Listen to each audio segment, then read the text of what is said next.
নমস্কার সবাইকে। মেয়েটি একটি প্রেমিক পুষেছিল।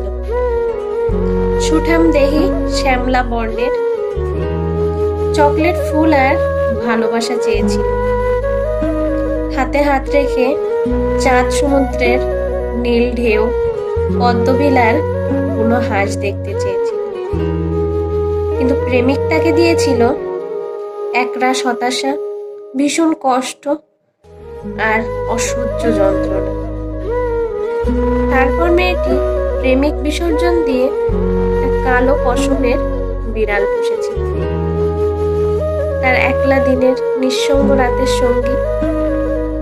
তারপর মেয়েটির উপলব্ধি হয়েছিল, প্রেমিক পুষে যন্ত্রণা পাওয়ার থেকে বিড়াল পুষে আঁচড় খাওয়ার ঢের ভালো। কলমে সুব্রত চৌধুরী, কণ্ঠে রাখি ঘোষ।